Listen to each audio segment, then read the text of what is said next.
또 일본 제국주의 가미가제 자폭 정신을 아름답게 미화하고 있는 나라가 있다니요.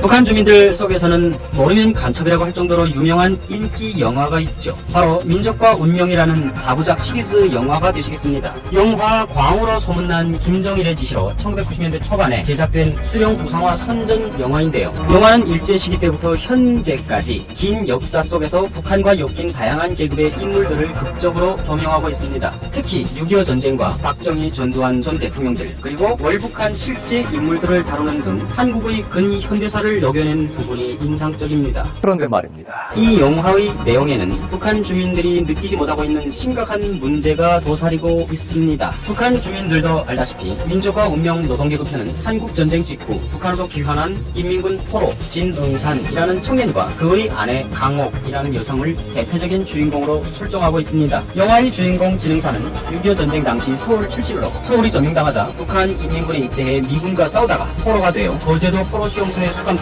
전쟁 후 북한으로 귀환한 병사입니다. 거제도 포로수용소에 대한 북한 영화의 디테일한 묘사가 너무도 악의적이군요.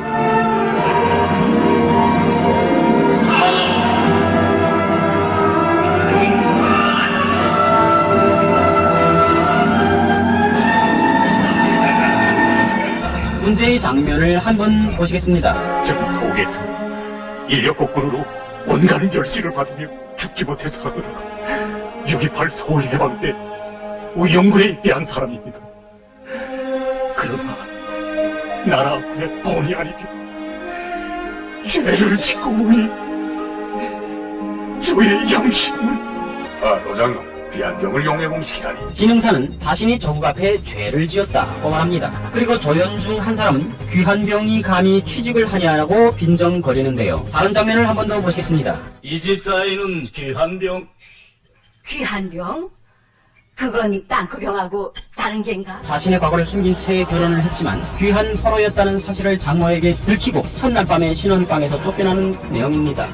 이 사람 허기충이 임자가 양키놈한테 잡혔던 게 사실인가? 그건 어디서? 그러니 목숨이 귀해서 손을 들었겠다. 아니요.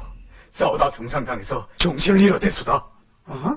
아니, 그걸 누가 믿어? 어? 아이고, 외동딸 꼬이길러 이런 낭패 보다니. 여기서 장모의 말이 섬뜩한데요. 적군이 무서워서 혹은 싸우기 싫어서 적에게 항복한 것이 아니라 전투 중에 입은 부상으로 실신했고 그것이 포로가 된 이유라고 설명합니다만 북한 사회는 그러한 변명도 절대 용납하지 않았습니다. 문제의 또 다른 장면입니다. 아버지, 그저 샘물을 위해서라면 제 딸도 서슴없이 희생하는 건가요? 네, 난 싫어요.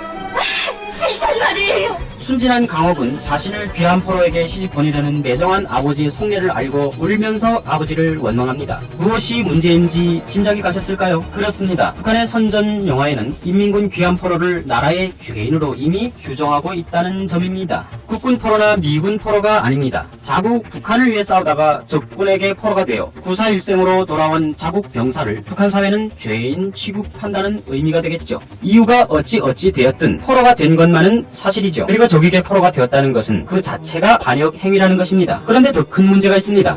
그 허기춘이란 사람의 내력을 직장정어른은 아셨어? 모르셨어? 알면 어떻고 모르면 어떻다는 게요. 그러니 남의 귀한 딸은 이웃집에 강아지 나눠주도 돼도 이롭다 그 말씀이시오. 그래, 이런 저런 다발하면 선물은 누가 끓이고 나라는 누가 일떠 세우겠소. 그래, 어? 샘물이 중에서 내 딸 신세 망치라는 거요. 여러분 이 상황을 어떻게 이해하고 계신가요? 이 장면은 북한의 노동당과 인민을 암시하는 부분이 되시겠습니다. 장모는 인민이고 직장장은 당과 수령을 대표하겠죠. 여기에서 다음과 같이 정리해 볼 수가 있겠습니다. 첫째, 북한 사회에서 인민군 귀한 포로 신분은 흠집, 즉 죄인 신분이 맞다. 둘째, 하지만 어버이 당과 수령은 그 흠집을 용서하고 품어준다. 셋째, 그래서 노동당과 수령은 위대하다. 넷째, 그러니까 인민은 무조건 당과 수령에게 충성해야 한다. 이 영화가 말하고자 하는 메시지는 이렇게 싸가지가 되시겠습니다. 북한은 당과 수령을 위해 군인들뿐 아니라 일반 주민들에게까지 총알과 포탄이 되라고 선전하고 있습니다.